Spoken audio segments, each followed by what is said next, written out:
Emilio Rodríguez Alice. En este caso él es de una formación multidisciplinar, es ingeniero superior industrial, ingeniero superior agrónomo e ingeniero técnico agrícola, y también tiene dos másteres, uno en análisis de suelos y agua y otro en dirección de empresas agrarias. A lo largo de 24 años de experiencia ha trabajado integrando ingeniería, agricultura y tecnología, y especializándose en agricultura de precisión, digitalización y monitorización. Así que les dejo con la ponencia de cómo regar, ajustes de momento y frecuencia de riego y abonado eficiente. Presento brevemente lo que es Plantae. Plantae somos una empresa que fabrica y digitaliza sensores que ya existan en el mercado, pero no de manera digital.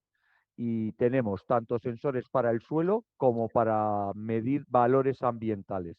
La idea de todo esto es tener buenos datos para tomar decisiones. Una pequeña panorámica de por qué hay que llegar a la agricultura de precisión. Como estamos viendo en las noticias, el tema de los alimentos parece ser que puede ser un gran problema en el futuro. Hay que multiplicar la cantidad de alimentos que hay para la población. Y como veis, para el 2050 deberíamos producir un 70% más, pero con los condicionantes ambientales de que hay que reducir recursos o el consumo de recursos, y hay que hacer las explotaciones rentables para los agricultores. Para eso hay cada vez más tecnología y parece ser que la mejora en abonos y nutrientes también está ayudando mucho. En el otro extremo tenemos el agua.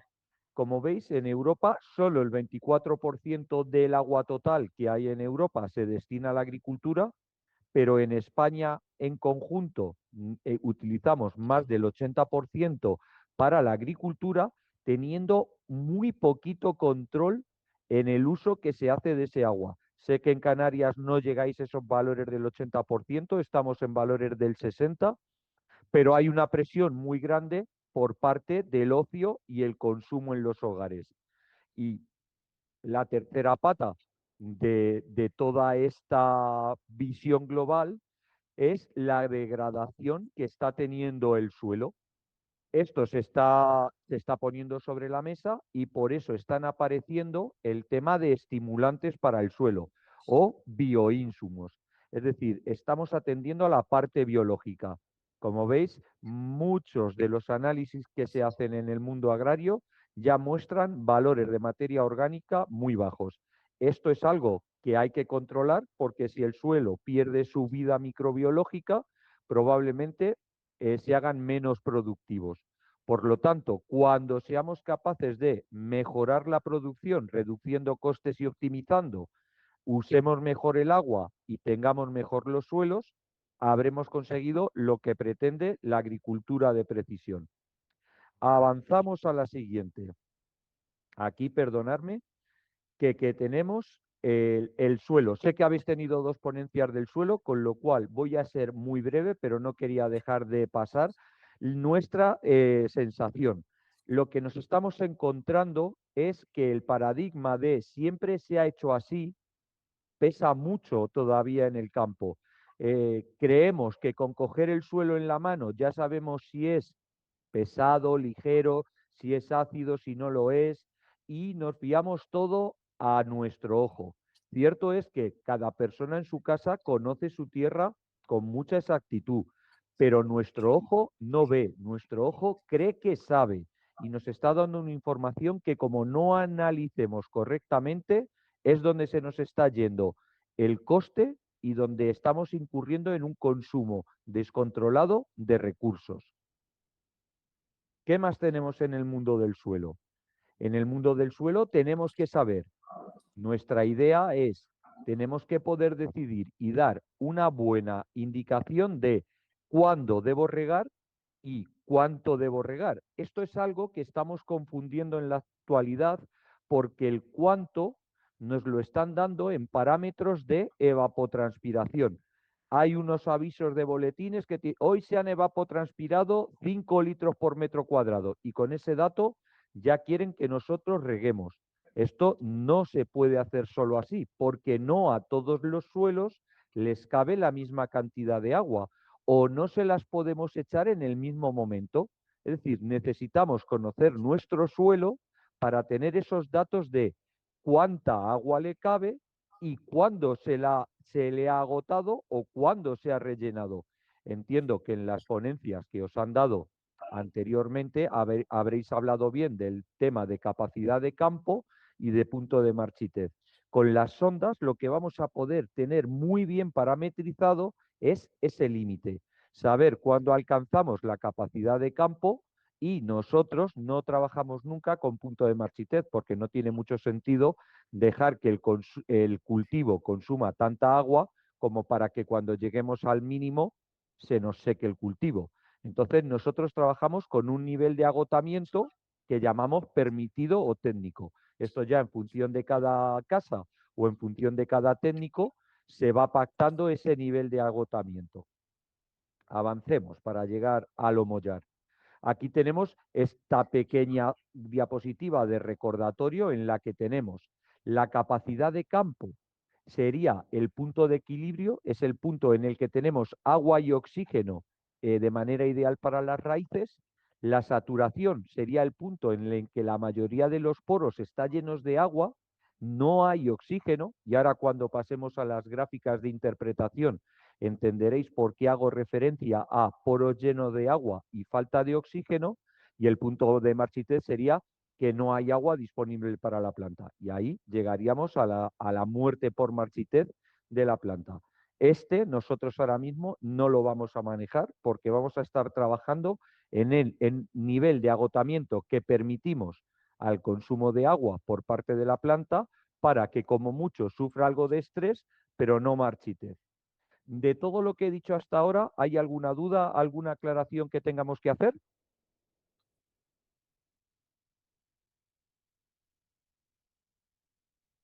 Vale, no veo ninguna mano levantada, pues vamos a avanzar.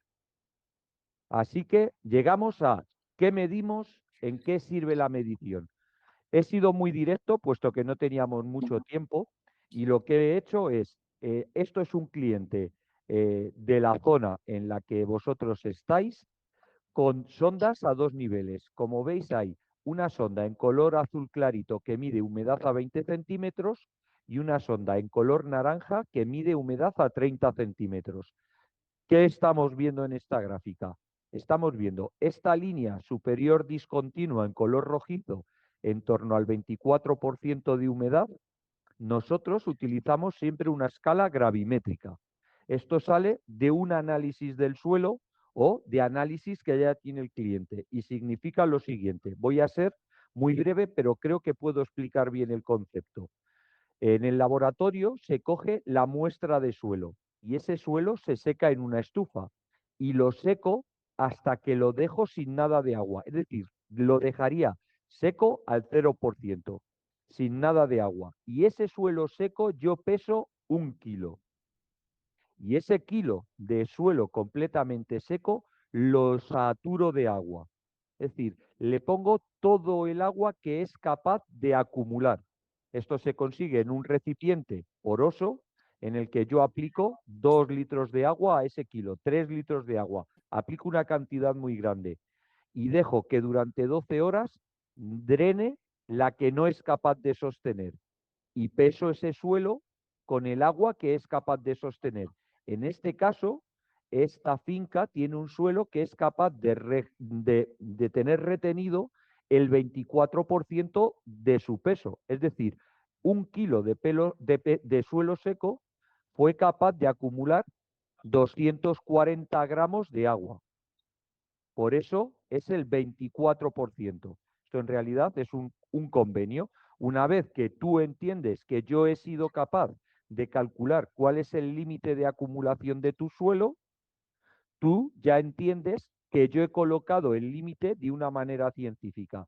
Y como veis, aquí el límite inferior está en el 16%, no es un punto de marchitez, es un punto que se habló con el cliente haciéndole entender que la succión que tenían que hacer las raíces en estos límites eran suficientes para que el cultivo no perdiera ni crecimiento ni producción.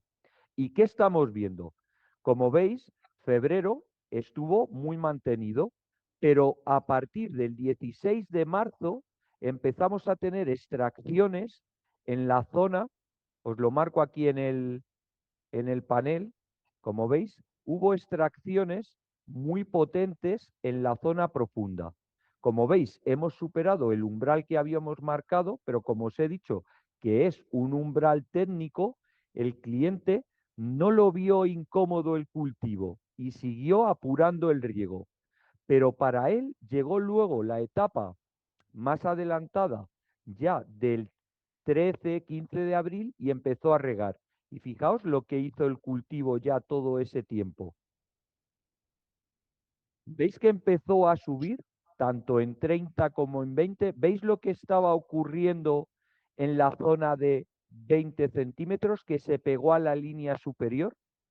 ¿Se llega a apreciar bien ahí en la sala lo que estoy mostrando con el ratón? Esta zona en la que la sonda de 20 centímetros se queda pegada al límite superior. Sí. Muy bien, muchos pensaréis, "Joder, pues si ese es el límite de mi depósito, voy a intentar estar ahí arriba, porque entendemos que cuanta más agua tenga el suelo, será mejor". Pues fijaos qué bonito, bueno, bonito, qué curioso, vamos a usar esa expresión de qué curioso, lo que ocurrió en la conductividad eléctrica. Estamos viendo. Se llega a ver bien cómo la humedad está tocando la línea superior, muy, muy pegados. Ahora os voy a mostrar la misma finca en valor de nutrición. Estamos viendo igual que antes. Línea verde, la sonda de 20 centímetros, línea anaranjada, la de 30 centímetros. ¿Qué estamos viendo en las sales conforme la humedad se acercaba al límite superior? ¿Veis que empieza a convertirse una gráfica de dientes de sierra en una gráfica en la que cada vez hay una línea continua hasta que ya se hace completamente plana? ¿Se ve eso bien en la sala?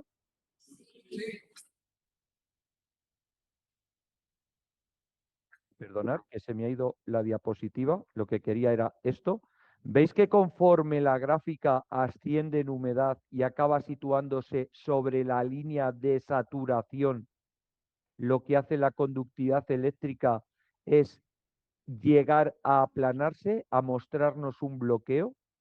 Aquí es donde se ve muy bien que lo que ha ocurrido es un fenómeno que pasa cada vez que a las raíces les falta oxígeno. Cuando a las raíces les falta oxígeno, lo que ha ocurrido es que no ha habido actividad radicular. Las raíces han perdido su capacidad de extracción. Por el contrario, ¿veis lo que ocurre entre el 16 de marzo y el mediados de abril? A nivel de humedad, es el momento en el que el cultivo más agua extrajo y a la vez que estuvo extrayendo agua, el cultivo también extrajo nutrientes. Esto es a lo que lleva el control del riego. Cuando yo soy capaz de controlar, sé muy bien lo que está ocurriendo. Este cliente, aquí ha sido, se le sumó la lluvia, él no alteró su patrón de riego y entonces se le ha juntado lo que él estaba regando más lo que estaban aportando las lluvias y debido a eso, este suelo acabó muy, muy, muy espeso en la zona de 20 centímetros. Si aquí, además de riego, estuviéramos aplicando algún tipo de fertilización, la estaríamos perdiendo, porque el suelo ni es capaz de retenerla, ni la planta es capaz de extraerla. Por lo tanto, tiene mucha importancia ver la gráfica de humedad y de conductividad eléctrica. ¿Dónde estuvo mejor el cultivo?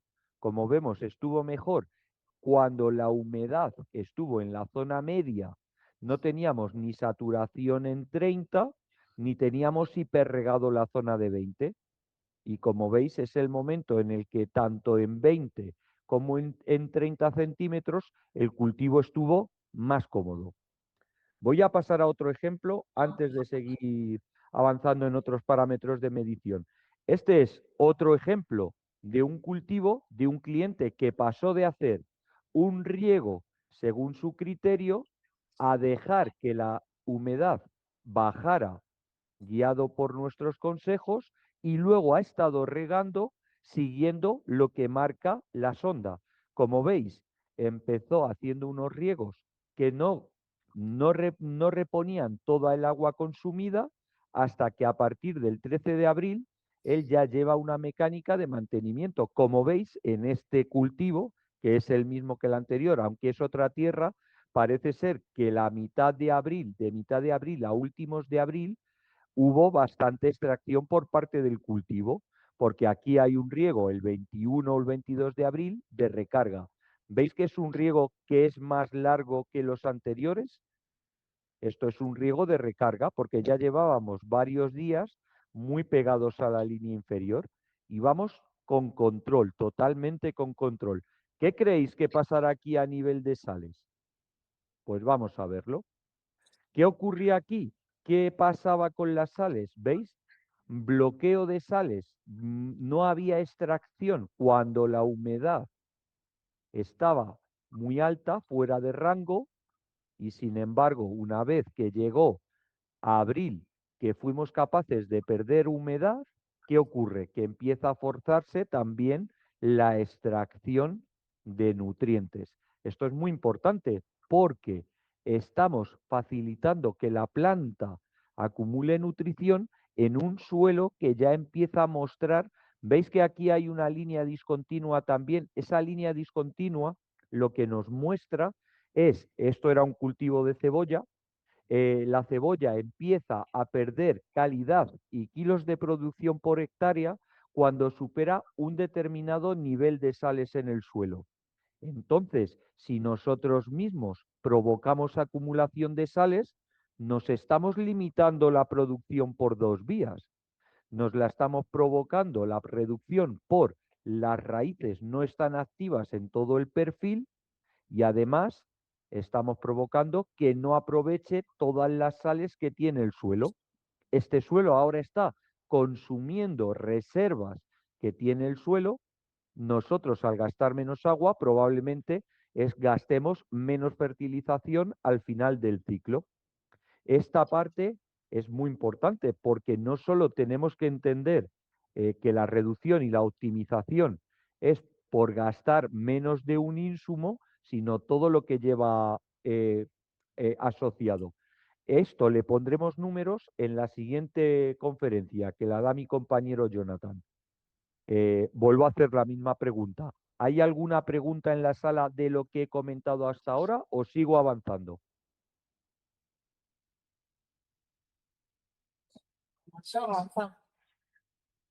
Pues venga, continuamos.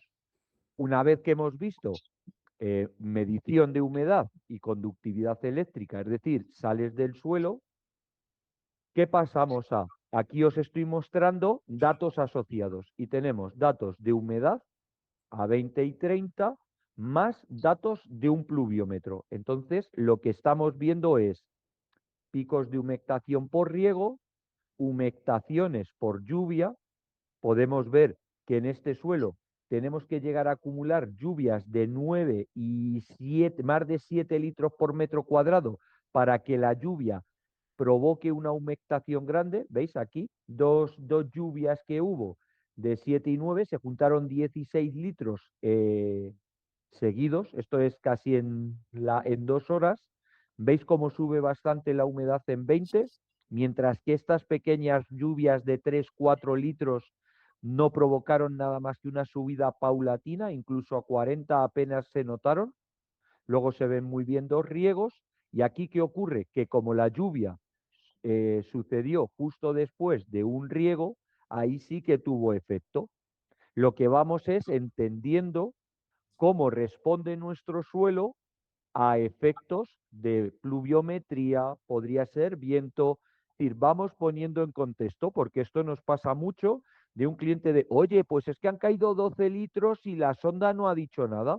Pues bueno, todo esto lo ponemos en contexto porque como sabemos el agua que le cabe a nuestro suelo, podemos poner en relieve o en comparación si esa lluvia que ha caído era lo suficientemente intensa y prolongada como para que el suelo tuviera una recuperación de humedad a ciertas profundidades.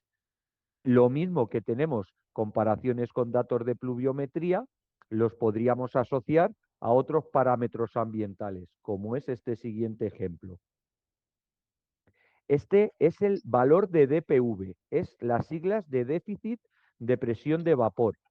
En este caso, esto es un cultivo de aguacate en el que nos está mostrando si los estomas de la planta están abiertas y por lo tanto la planta está activa, o como aquí vemos en este pico también de abril, mirad qué curioso, aunque no era el cultivo de cebolla que os estaba mostrando antes, como estamos en la zona, lo que parece ser que esos días del 20 al 22 de abril hubo un episodio en el que la planta tuvo un consumo muy grande, fijaos cómo subía y cómo se sale de parámetro. Eso lo que quiere decir es que la combinación de temperatura ambiente y humedad relativa fue tan desfavorable para la planta que la planta cerró estomas.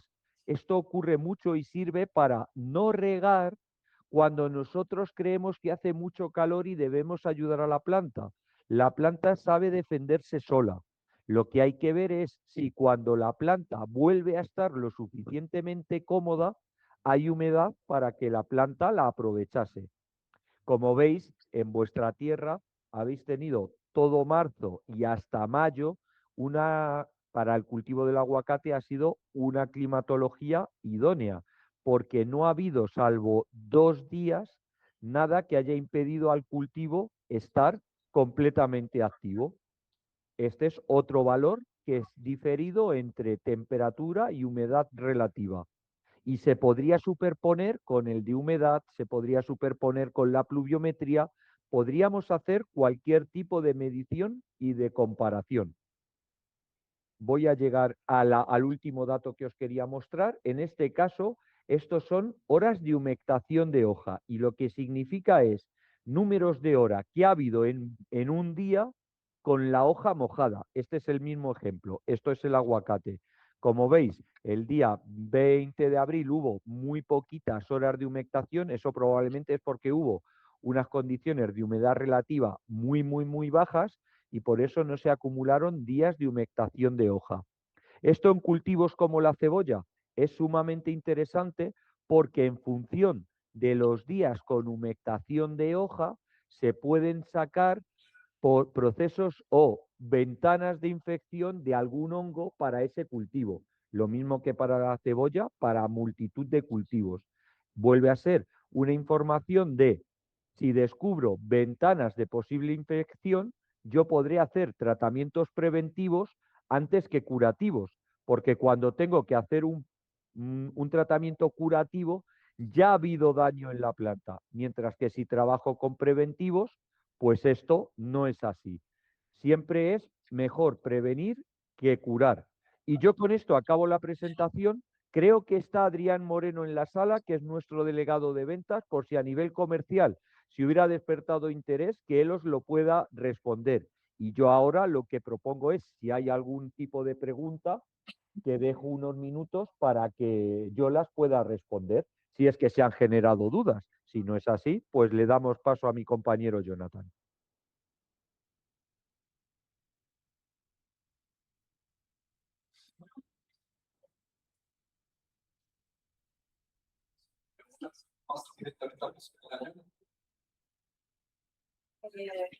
Bueno, en principio no hay duda, pasamos a presentar al siguiente ponente, que es Jonathan Matallana. Él es ingeniero agrónomo y forma parte del equipo técnico agronómico de la empresa del compañero de Emilio, Planta de Garden. Él básicamente lo que hace es acompañar a los agricultores y empresas agrícolas para interpretar datos en sensores, seguimiento de humedad del suelo, conductividad, clima y apoyo en toma de decisiones de riego. Les dejo con la ponencia, que es experiencia de monitorización de humedad del suelo en cultivos de aguacate.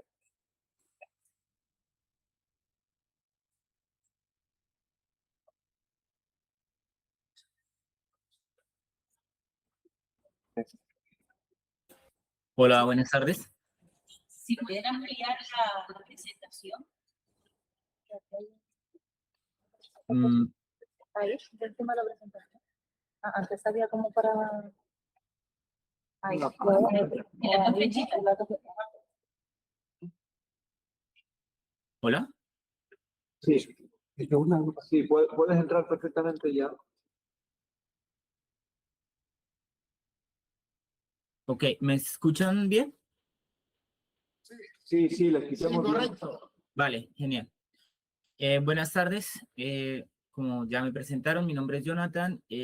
Hoy básicamente les voy a hablar muy rápidamente. Ya sé que es una hora difícil, estamos al final de la jornada.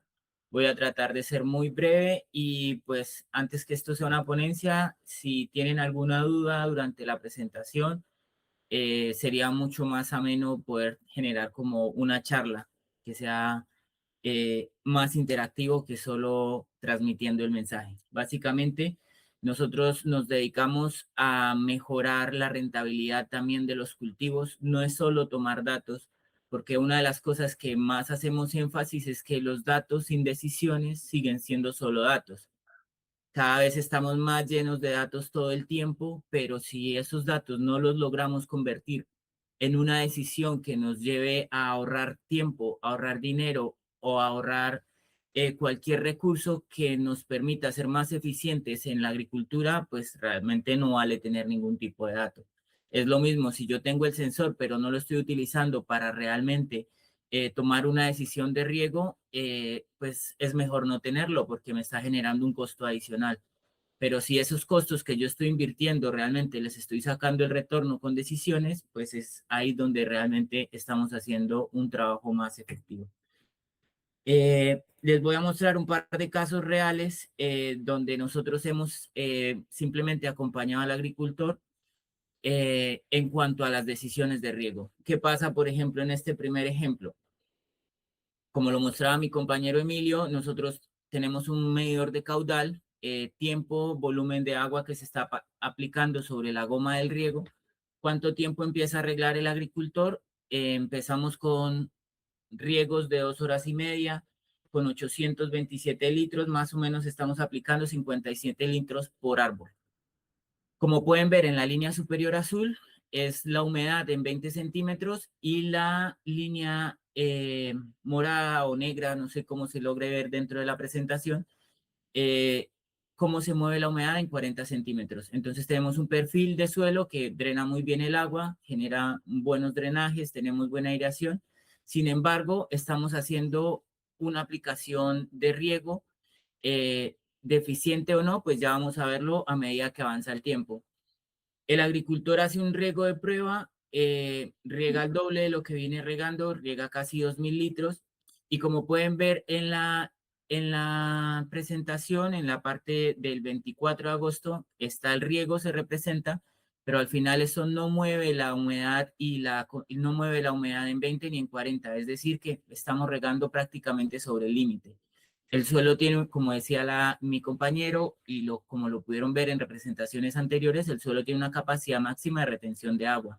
Llega a su punto y el suelo no retiene el agua, sino simplemente se percola. ¿Qué pasa cuando yo estoy percolando agua fertilizada? Pues estoy perdiendo tiempo, dinero y fertilización. El agricultor deja pasar un tiempo y empieza a generar nuevamente los riegos. ¿Qué pasa?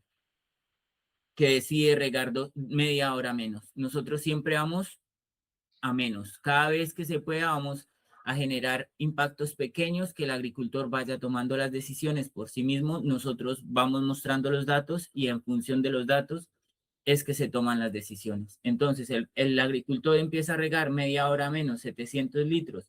Esto es un 14% menos de agua en una temporada de fertilización, en una temporada donde me cuesta el combustible. Finalmente, el agricultor se ajusta un poco al movimiento de cómo se viene comportando las ondas de humedad y se da cuenta que al final regar 1 hora genera casi el mismo impacto que si regara 2 horas y media, un 55% de agua menos. Entonces, el mito es, el aguacate necesita mucha agua, depende de la época en que nos encontremos fenológicamente del cultivo. ¿Necesita el volumen que realmente yo creo que necesita? No es tan así. ¿En función de qué va eso? ¿En qué momento me encuentro el cultivo? Realmente estoy regando en función de los datos que tengo del suelo. Si yo tuviera una sonda de 60 centímetros aquí, por ejemplo, podría ver cómo se mueve realmente el agua que estoy aplicando y si estoy acumulando el agua donde realmente necesito acumularla. Si en 60 centímetros ya no tengo raíces absorbentes, solo tengo raíces de anclaje y esas raíces no me están tomando realmente la fertilización que yo estoy aplicando, ¿para qué hacer llegar el agua hasta allá? Entonces, este es un ejemplo práctico pequeño de cómo podemos en una temporada de riego con datos reducir hasta el 55% del agua que se está aplicando dentro del cultivo. Aquí empiezan a influir otros factores que yo estoy regando más porque la sensación térmica es mucho más alta y necesitamos regar. Eso tampoco es tan así. Nosotros tomamos los datos y el agricultor toma las decisiones. Otro ejemplo que vemos aquí.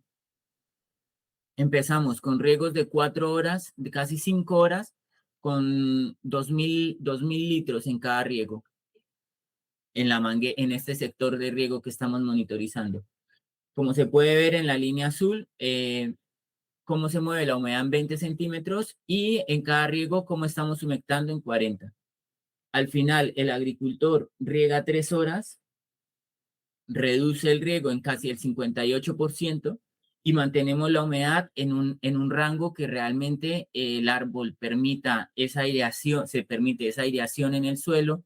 Tengo interacción de la conductividad eléctrica, como lo hablaba mi compañero, cuando yo no tengo el suelo en su máximo punto de saturación, me permito aprovechar el 100% de la capacidad que tiene el suelo de retención de agua sin que mi árbol se estrese, simplemente lo dejo caer la humedad, puedo aprovechar 3, 4, 5, hasta 5 puntos de humedad del suelo, recargo y eso me genera un ahorro en tiempo y dinero en cuanto al recurso hídrico. Que es importante, que yo no puedo dejar caer la humedad en un momento de llenado del grano, de llenado de la fruta, que estoy en floración y que no puedo dejar caer la humedad. Los datos simplemente nos van a decir hasta qué punto me permito bajar esa humedad y hasta qué punto puedo hacer esa recarga. ¿Qué pasa? Si yo hago riegos frecuentes, altos, mantengo el suelo siempre a capacidad de campo, mi árbol se va a ver bien. O sea, no quiere decir que esté encharcando 100% el suelo, porque al final el suelo está drenando.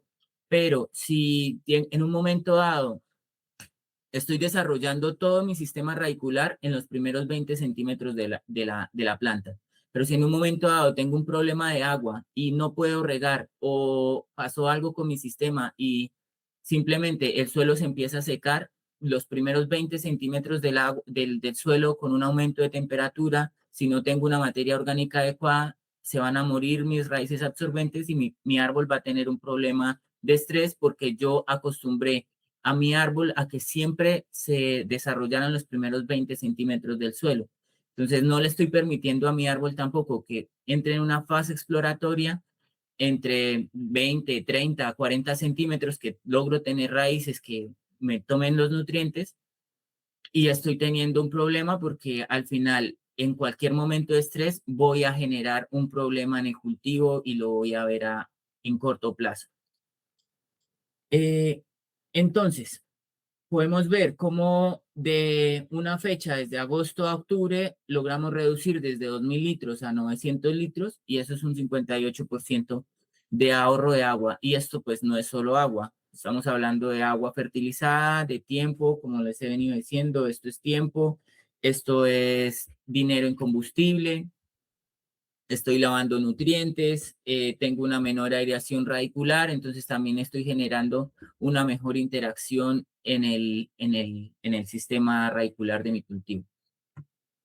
Esto es otro evento de riego, simplemente estamos pasando de regar 573 litros de agua a 316 litros en un periodo de tiempo similar. Simplemente, como les decía, en esta gráfica específicamente pueden ver cómo el agricultor está regando los 500 litros y estamos llegando, la línea verde que se ve aquí en la mitad, no sé si la logran ver bien, esta línea es el sensor de 60 centímetros. Es un sensor que va mucho más profundo y pues cada vez que estoy haciendo un evento de riego, pues estoy generando un pico. O sea que toda mi agua está llegando hasta 60 centímetros y más, porque hasta ahí tengo una forma de monitorearlo. Sí, hemos monitoreado hasta 90 centímetros. Pero en este caso, entonces hago el riego, veo cómo se mueve en 20, veo cómo se mueve en 40 y veo también cómo se me está yendo el agua y el fertilizante y el dinero a 60 centímetros, donde ya no es aprovechable. Con solo reducir 200 litros prácticamente, ya no tengo esa interacción en 60 centímetros, ya no se me está yendo la fertilización y el agua a 60 centímetros, como lo pueden ver aquí en la línea. Entonces, simplemente estoy teniendo interacción en 20 y en 40 y pues depende de cuánto yo quiera tener este rango de humedad, si lo quiero aprovechar más o menos, simplemente empiezo a hacer recarga. Si se me está yendo mucho la humedad, empiezo a hacer un riego, un poco de recarga y vuelvo a generar la misma dinámica. Recarga, consumo, recarga, consumo, pero ya tengo un parámetro que me permite ver cuál es la decisión que tengo que tomar en el momento adecuado. Esto es básicamente 3 ejemplos muy rápidos de lo que es las sondas, de cuál es la utilidad, de cómo podemos llegar a tomar decisiones en función de los datos. Y bueno, aquí nos podemos quedar hablando de ejemplos todos los que quieran, pero pues también me gustaría saber si tienen alguna pregunta o algo que quieran como que profundicemos.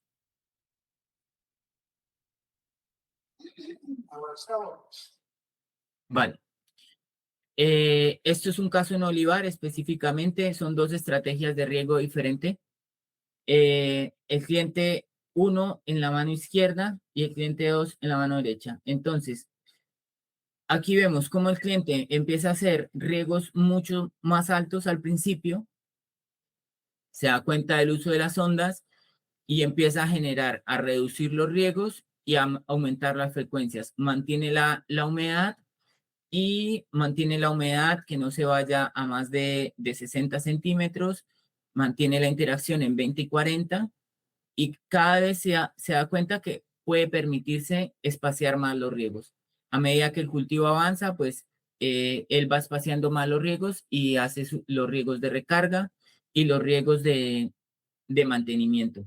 Y este es otro tipo de estrategias de riego que el cliente ya sabe cómo maneja las ondas, simplemente deja caer la humedad hasta un punto y hace el riego de recarga nuevamente y vuelve a generar el mismo movimiento. Son 2 estrategias de riego diferentes en función del sistema productivo que tiene cada uno según su necesidad. Entonces, no es solo que es un caso específico, cada suelo es una particularidad. Nos encontramos también con muchos casos de que nos dicen, no, es que mi suelo, mi finca es toda igual y no es así 100%. Hay pequeños cambios, en 1 metro puede haber un cambio de textura, no siempre los sistemas se manejan de la misma manera, que se gestionen igual es diferente, pero realmente sí se tienen diferencias de suelos que nos permiten ver los sensores y el agricultor se va dando cuenta de que tiene que generar un cierto diferencial de una zona a otra.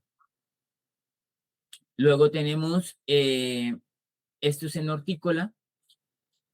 El cliente maneja su riego y siempre mantiene la línea en 60 centímetros, lo mantiene en su profundidad muy lleno de agua. Se da cuenta de cómo realmente tiene que regar o lo que está pasando, de cómo se está desperdiciando agua y fertilizante y logra bajar desde el 24 prácticamente hasta el 20% y ya empieza a ser más eficiente en el uso del agua y de la fertilización. Lo mismo pasa también en manzanos. Pasamos de riegos de 2 horas a 1 hora y media. Como pueden ver, hay suelos que son muy pesados y realmente se genera una interacción solo en los primeros 20 o 40 centímetros del suelo. A pesar de toda el agua que nosotros aplicamos y la interacción es solo en las partes superficiales y tengo recargados los perfiles inferiores del suelo, eso me da una idea de cómo se están moviendo mis raíces en el suelo y qué tanta agua tengo que aplicar y en función de eso, si riego más o si riego menos. Entonces, reducir a veces de 1 hora a 45 minutos nos permite generar esa aireación en el suelo y que se genere una dinámica totalmente diferente. Y bueno, eso es un poco los ejemplos de manera rápida que tenía por explicarles. Estos son frutas de hueso. El cliente está regando básicamente 1.800 litros y logramos generar un impacto tan grande que ahorrara el 80% del agua, generando una dinámica totalmente diferente en el riego. Esto solo lo podemos hacer con datos, con seguimientos y tomar los datos como un factor de decisión.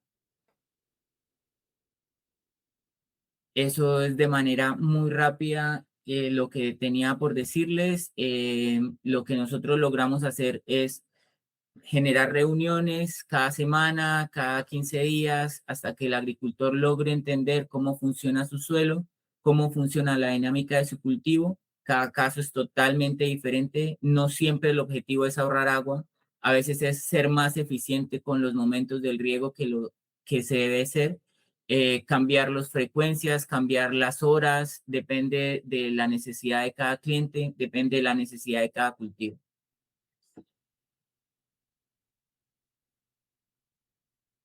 No sé si de pronto tienen alguna pregunta o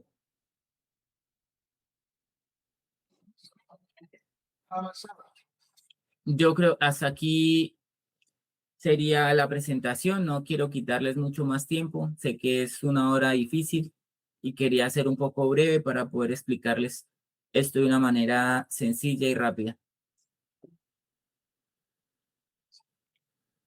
¿Tienen alguna pregunta que hacer?